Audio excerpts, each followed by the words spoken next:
Well, hey there, I'm Kay, and welcome to my homestead.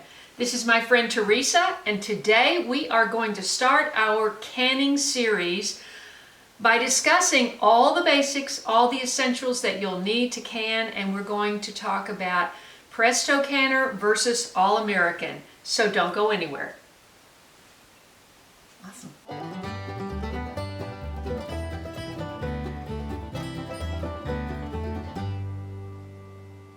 Okay, first things first, we're going to dive into opening the box of the canners and showing you what you'll find inside the box. Yeah. So this is the AllAmerican Canner, and people like to call this the Cadillac. This is the Cadillac. I like Mercedes-Benz, but Cadillac of canners. The canners come in different sizes. This one happens to be, and I'll read on the box. Yeah, this is the smaller size. This is the smaller one, which is good for... This is the model 910. And it's 10.5 quarts. It holds seven pint jars or 4 quart jars. So it's only going to hold one level. You know, the bigger ones you can do a double stack. This particular canner I bought from our friend Denise, our late bloomer fan friend Denise, who wound up with two. She got the bigger one and she got this size. And I bought this one from her, and it's been sitting on my shelf for a year.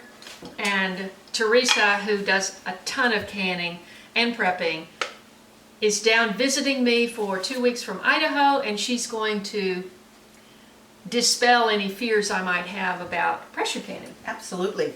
Now, one of the things about the pressure canner AllAmerican, it's a very heavy canner. I mean, it's not lightweight. Yeah, and when you load that up. Yes, and when you load it up, what you do usually on the stove, and the reason we did pick up the other canner is because she has a glass top stove, and I do not want to crack her glass top stove. That was kind of put us offline for a week.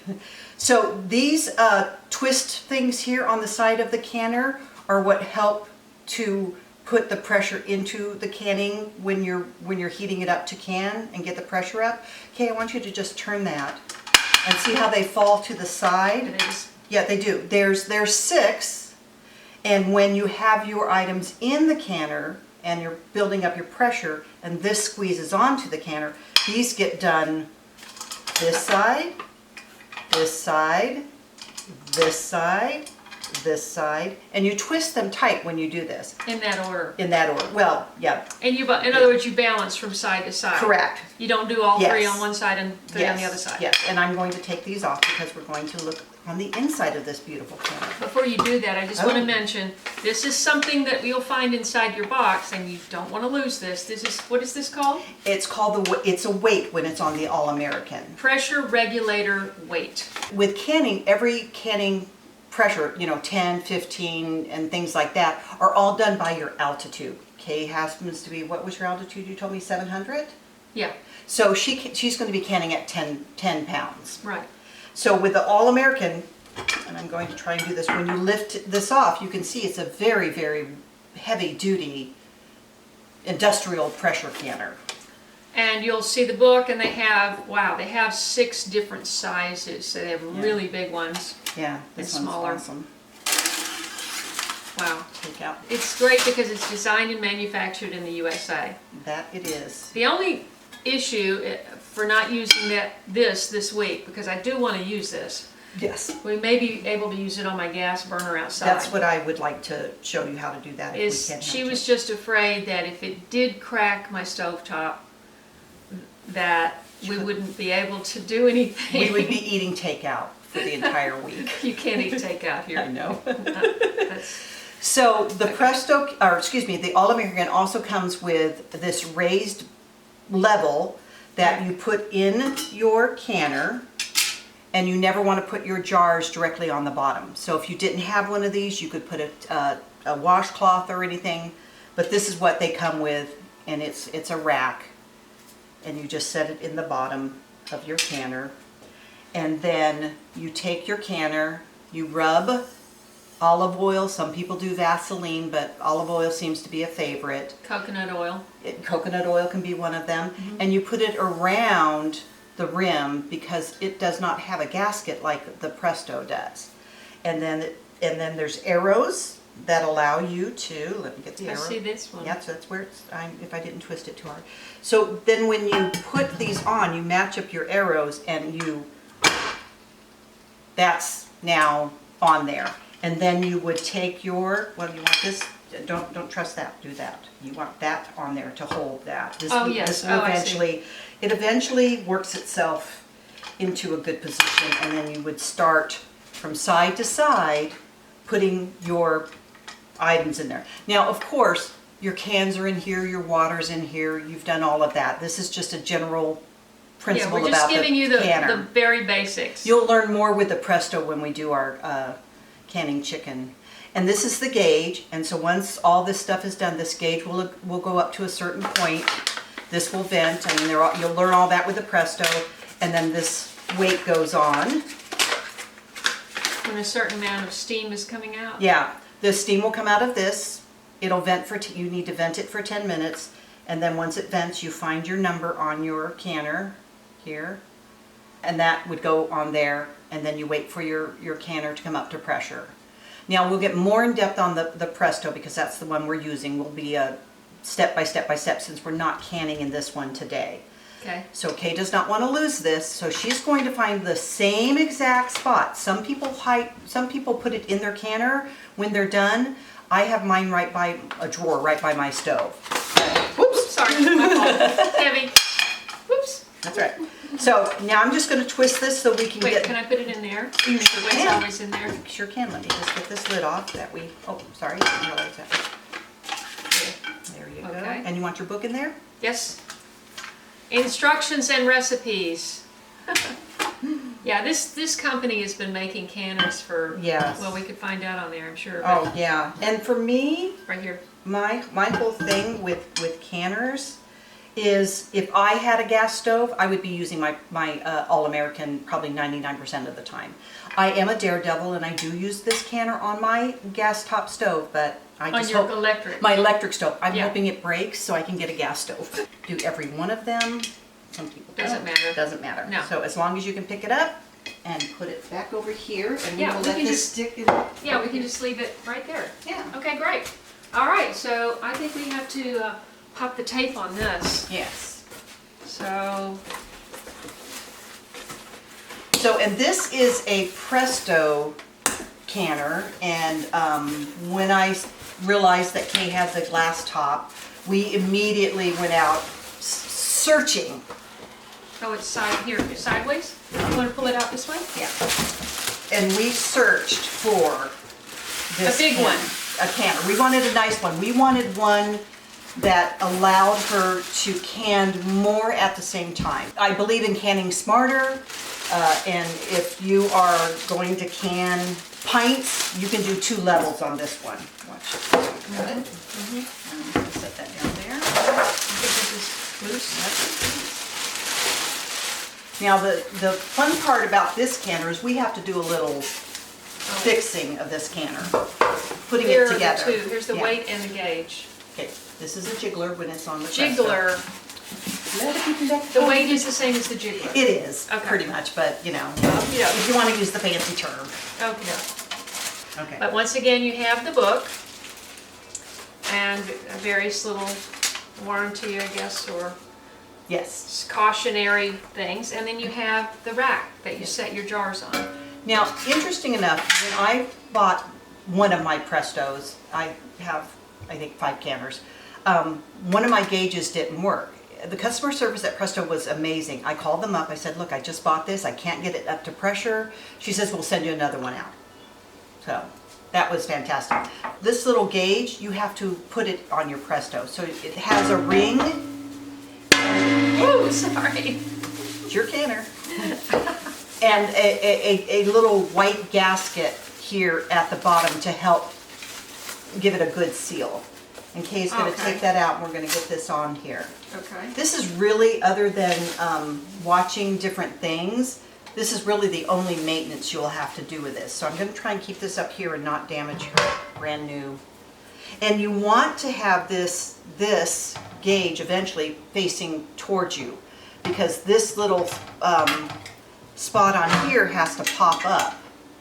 If you can see that, that will have to pop up eventually when it's starting to get up to that venting stage, and then you'll know to start watching the venting. So I want to see my gauge in front. So, Kay, do you mind just holding that like that so I don't scratch your...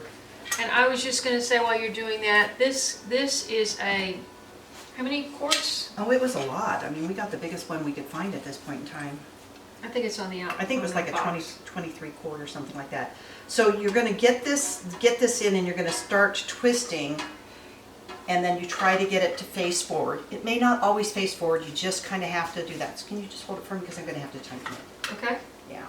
And then there's a nut and a washer, if that's the technical term, that you then put on, and this just gets bolted tight into place. Now you can flip it over and adjust, hold the bolt, and then flip it this way as we tighten it, and that should be tight enough, and we'll know. Okay. So and then with a Presto versus a AllAmerican, there is a rubber gasket, and that helps you with the sealing of your canner. So what happens is... You don't need to use the oil. No oil on this. So the same thing is there's usually arrows, and it's always fun finding where your arrows are at, which is right here. There's one right here, but that's the back thing. Okay. So what you do is, and it's really kind of testy, but see, oh, got it the first time. And then you just push it, and because it's all new, it's going to be tough, which it wasn't. No, it was going to be. It was easy. As time goes on, they do get a little tougher. And so now this, if it had jars in it and water in it and we were heating it up, I could wait for this to vent for the 10 minutes. And then I would put my jiggler on there, and then I would watch. I'm going to turn this around so you can kind of see. And then the gauge would start to increase as the pressure in here started to build up. And then this would start sometimes jiggling, sometimes not, but you want it to get to the 10 pound pressure for her altitude. And then you would set your timer for, in our case, it's going to be for the chicken tomorrow at 75 minutes. And how do you know when it gets to be on here? yeah, see the gauge here. I'll show you because you're going to So when that gets this to be gauge 10, is going to get to 10 straight up for Mm-hmm. you. My area goes 15. It's just going to go all the way up to this number. Mm-hmm. And then the watching begins. Why you never leave your canner. If you think, oh, it's like a slow cooker, I'm going to go shopping and I'm going to come back and my canner's going to be just fine. Well, if the pressure has built up and gotten you to 15, you know, you could cause issues with your canner for the pressure of your area, for the altitude and everything else. So you kind of baby it, you kind of watch it. Stay you can close. You stay close. You keep watching it. If it gets Watch to YouTube videos. yeah, watch YouTube videos. I have 1,000, so yeah, it's plenty. if it gets and it goes to like 11, starts to head up to the 15, you turn your heat down. If it goes below the 10, you turn your heat up. And this always stays on? This stays on. This will stay on the entire remainder of the time. You don't touch this until your 75 minutes are up, and the pressure of this has gone all the way back down to 0.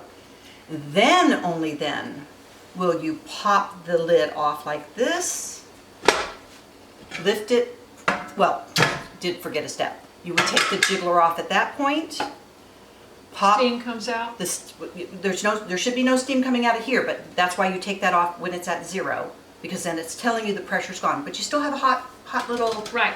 You know, so when you take it off and you remove it, you do this away from you, and steam can come out that way. And you'll see that in the video.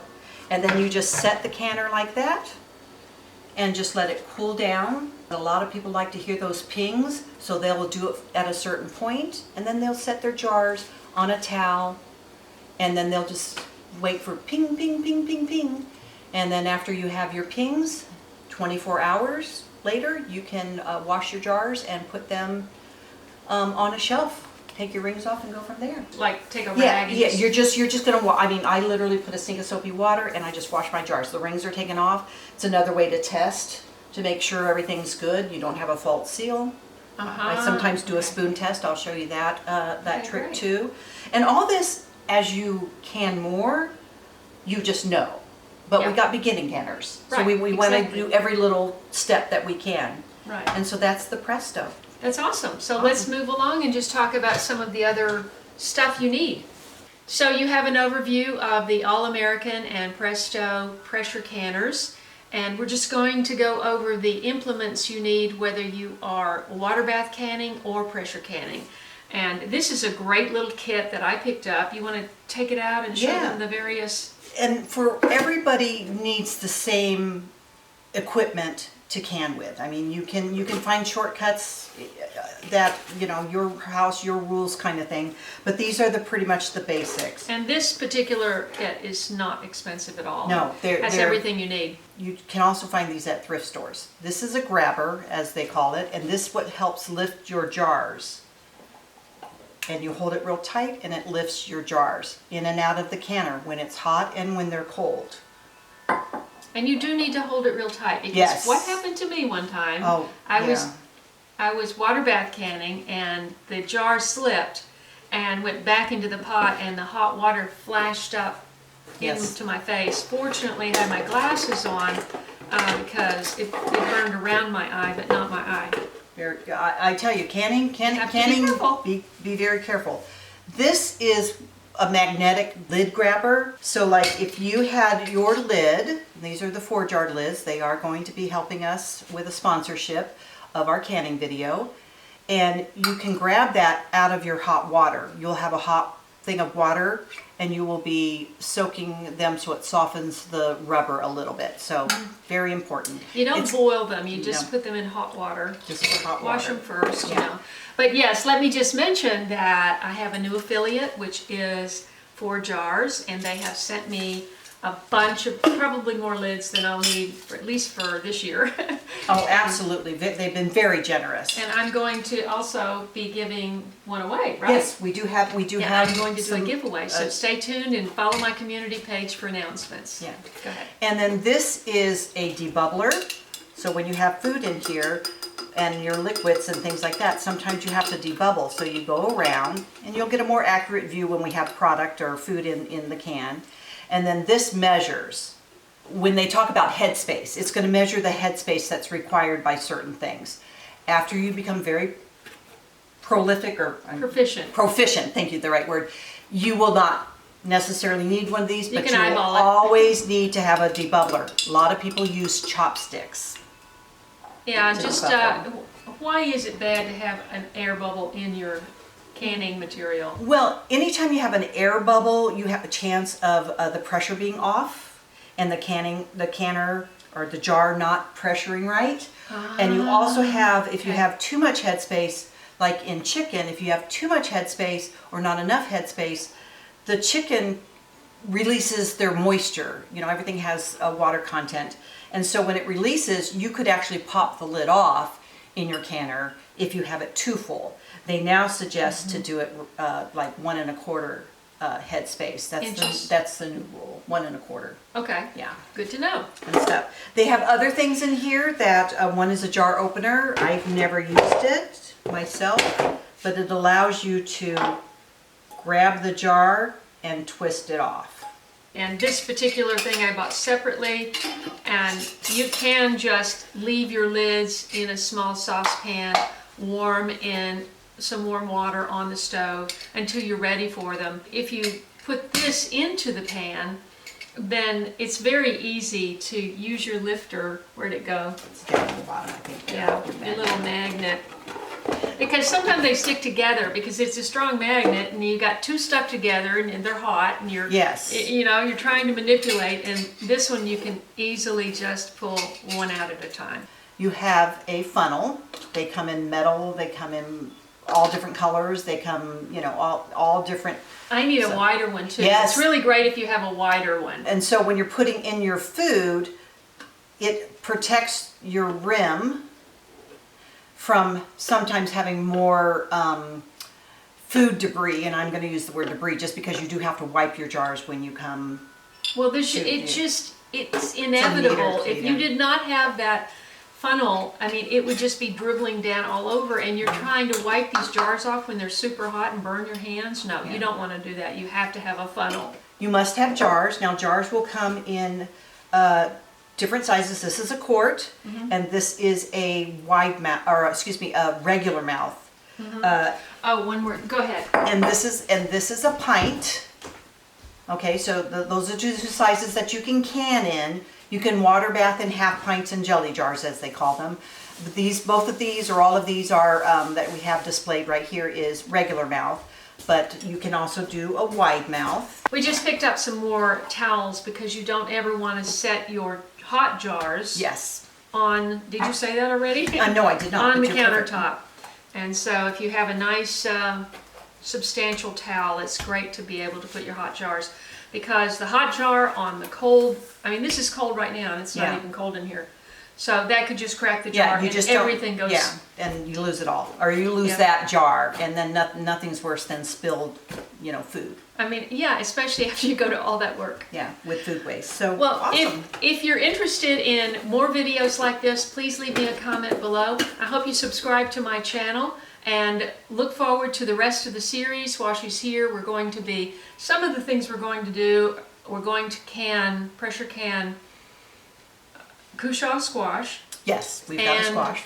And we're going to we're going to raw pack. It's called raw pack chicken. Raw pack chicken, that's our first one. And we're hoping to do maybe some chili or soup or something like that, because that's really different. I mean, and plus it's hot. It'll teach you how to hot pack or hot. Yeah, hot pack instead of cold pack. Yeah.